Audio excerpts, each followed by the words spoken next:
안녕하세요. 점검중 2학년 학생들.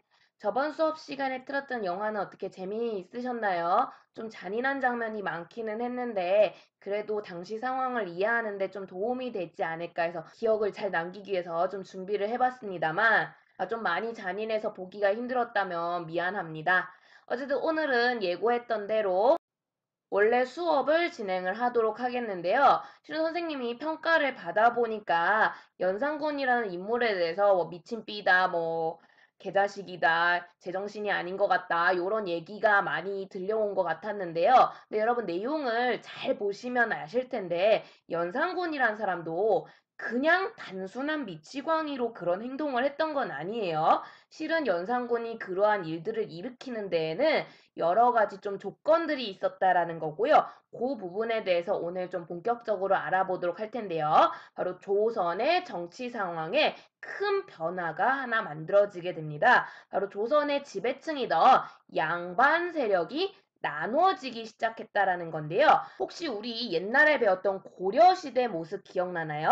자, 고려라는 나라는 호족이라는 지배층에서 출발을 해서 문벌귀족, 그러다가 중간에 정변이 터지면서 무신, 그러다가 마지막에 원나라 간섭을 받으면서 권문세족 이런 식으로 지배층이 계속 바뀌는 모습이 있었거든요. 혹시 기억나요?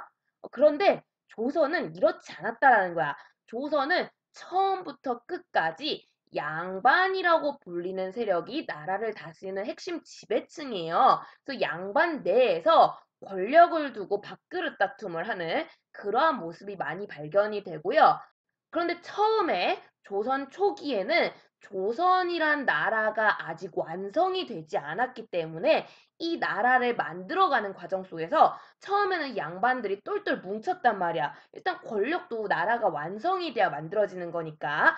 그런데 이제 성종의 시기를 지나면서 어느 정도 조선의 시스템이 완성이 됐다라는 거고요.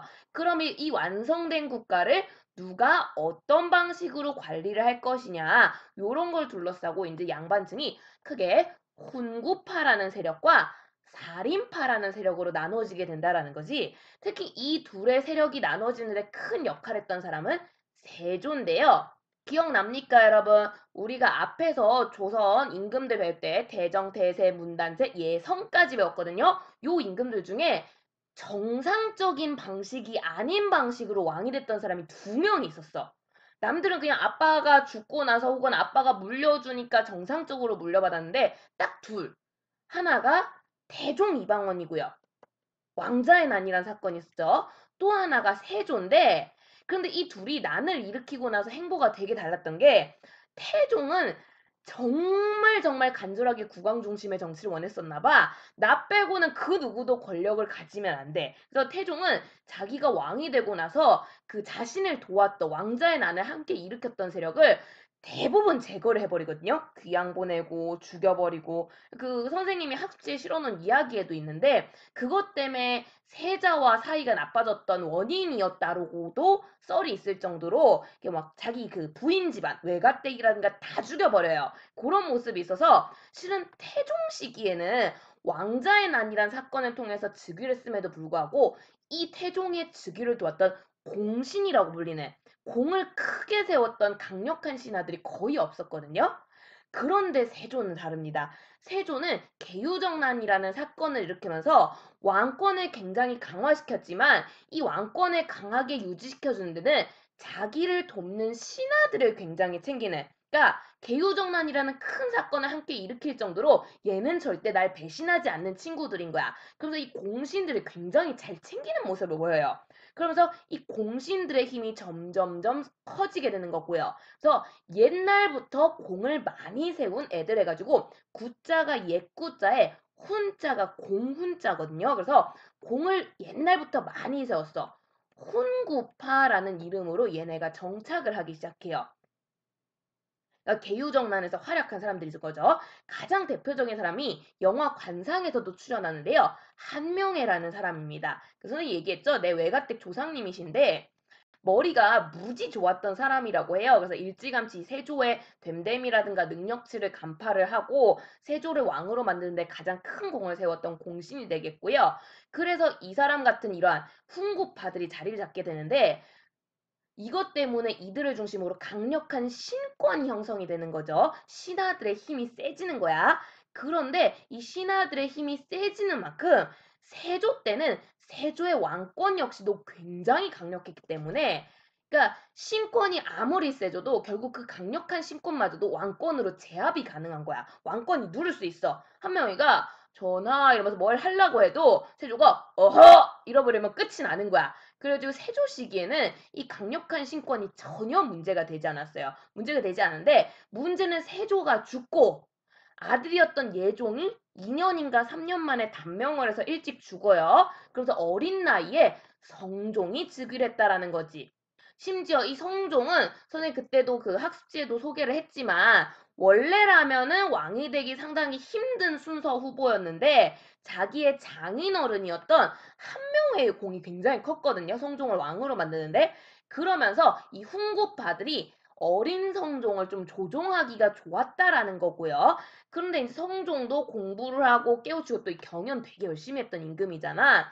신하들하고 소통하고 좋은데 신하들하고 조화를 이루면서 내가 정치를 해야 좋은 거지 신하들에게 휘둘리는 건 좋은 정치가 아니라는 거야. 근데 지금 상황에서는 훈구라는 이 세력의 힘이 너무 세다는 거지. 그러니까 이 훈구파를 뭔가 견제를 해줄 수 있는 나를 도와 저 훈구파의 신권을 좀 누를 수 있는 또 다른 종류의 새로운 신하들이 필요했다라는 거고요. 그래서 마침 당시에 굉장히 지방에서 유명한 똑똑하고 현명한 인재로 김종직이라는 사람이 이름을 떨치고 있었어요.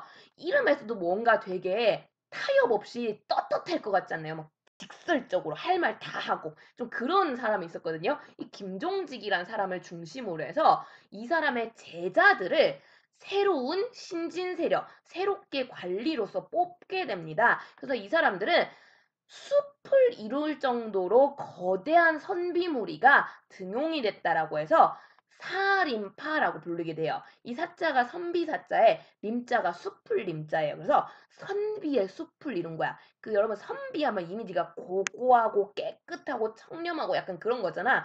그런 존재들이 무리를 이뤄서 등용되게 된 거죠. 그리고 이 사람들은 이미지답게 고고하고 청렴하고 깨끗하기 때문에 더러운 관리들, 좀 썩은 관리들 잘라내기에 좋은 역할을 할 수 있다라는 거야. 그런 점에서 그러한 못된 관리들을 견제하면 우리가 배운 기구 3사에 주로 등용이 되는 모습을 보이게 되고요. 그래서 사원부, 사간원, 홍문관 같은 사원부에서 공부하고 연구하고 비판하고 떠들면서 굉장히 훈구파들을 누르는데 큰 역할을 하게 됩니다. 그래서 살인파가 점점점 정치계에서 큰 역할을 하게 되는 거고요. 당연히 이걸 훈구파는 좋아할 리가 없는 거죠. 그래서 훈구파와 살인파가 갈등을 하기 시작하는데 근데 이렇게 말을 하면 꼭 질문하는 학생이 있어요. 둘 다 양반이고 둘 다 신한데 아니 둘이 손 잡고 왕한테 오히려 대드는 게 이익이지 않나요? 묻는 경우도 있거든요. 그런데 이 둘 그렇게 할 수가 없었다고 하네요. 둘은 같이 손을 잡기는 달라도 너무 달랐다고 하는데요.